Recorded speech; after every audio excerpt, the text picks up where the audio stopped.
Comemos para viver, mas pela boca morre o peixe e morremos também nós pelas escolhas de uma alimentação desequilibrada. A obesidade infantil é uma realidade que Daniela Seabra conhece de perto, com uma causa muito comum: o excesso de comida processada. Eu gosto de chamar produtos teoricamente comestíveis.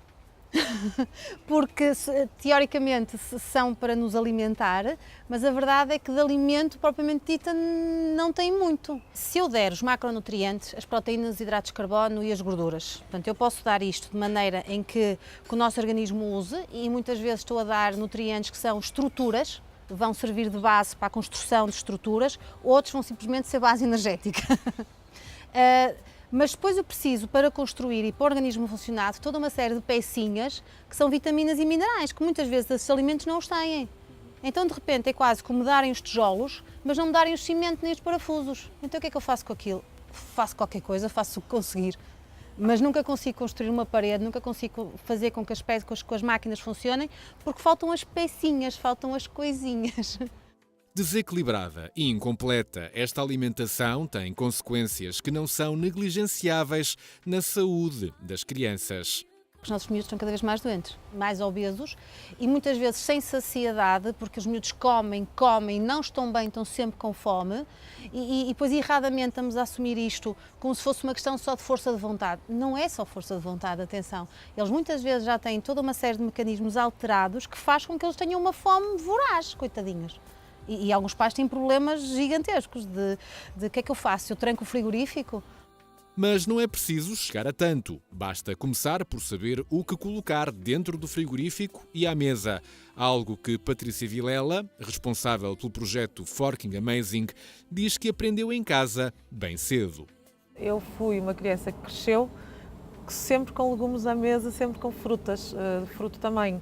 Faço a redundância do meu pai ter tido descoberto uma hipertensão muito novo e me ter apanhado ainda muito pequena. Portanto, eu nunca experimentei fast food quando era miúda, nem não se comiam fritos, mas à minha mesa havia sempre 3 coisas no meu prato: peixe ou carne, havia sempre arroz, massa ou batatas e havia sempre legumes ou saladas. E havia sempre fruta em casa, portanto a fruta era consumida vorazmente em casa. E depois havia também uma coisa engraçada, que era água com limão, porque o meu pai não gostava de água simples, então havia sempre o limão ali a tentar mascarar a não existência de sabor de água, que ele lhe fazia confusão.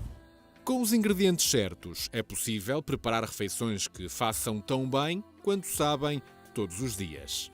Nós optamos por grelhar o peru e depois um fio de azeite só para lhe dar algum sabor, e pus um bocadinho de pimenta preta, que é uma pimenta mais suave, mas que lhe dá-lhe alguma piada. Depois o arroz foi cozido só em água, não tem gordura nenhuma, mas é um arroz de grão longo, ou seja, tem textura, porque é interessante tu também no teu prato teres 2 coisas, texturas diferentes e sabores diferentes. Mas aqui tu tens o grão, que é diferente, tens o tomate, que é mais adocicado, e depois eu gosto de acrescentar as aromáticas. Aqui juntei a manjerona pela surpresa e a hortelã pela mesma surpresa. Para a sobremesa, há morangos, mas sem açúcar. Quem usa o açúcar usa para, no fundo, para mascarar a falta de sabor que as coisas têm. Se comermos os morangos agora, que entramos e sentimos logo o aroma dos morangos, não vamos precisar de açúcar para nada, porque o sabor está todo lá, a doçura está lá. Portanto, no máximo, lavamos os morangos, misturamos também com manjericão ou com hortelã. Uma raspa de lima. Uma raspa de lima, uma raspa de limão também. Não precisamos de açúcar para nada, se os comermos na altura certa. A criança pode fazer toda a birra do mundo, mas eu não a vou deixar brincar com facas, nem a vou deixar brincar para o meio da autoestrada, porque eu sei que é perigoso e ela não deve fazer isso. Mas facilmente a criança, a primeiro dizer eu quero, o pai dá-lhe o chocoração, o pai dá-lhe o refrigerante, o pai dá-lhe o gelado. É isso que tem que mudar. É isto que tem que mudar. Os pais têm que ter noção que educação alimentar é ensinar à criança aquilo que ela deve comer e não aquilo que ela quer comer. Educar nunca foi fácil e educar para comer bem também não. Mas, ouvidas estas opiniões, está visto que não é tarefa impossível. Ignore os produtos teoricamente comestíveis, não tenha mais olhos que barriga e seja seguro e persuasivo à hora de comer. Um dia mais tarde, o seu filho vai agradecer-lhe.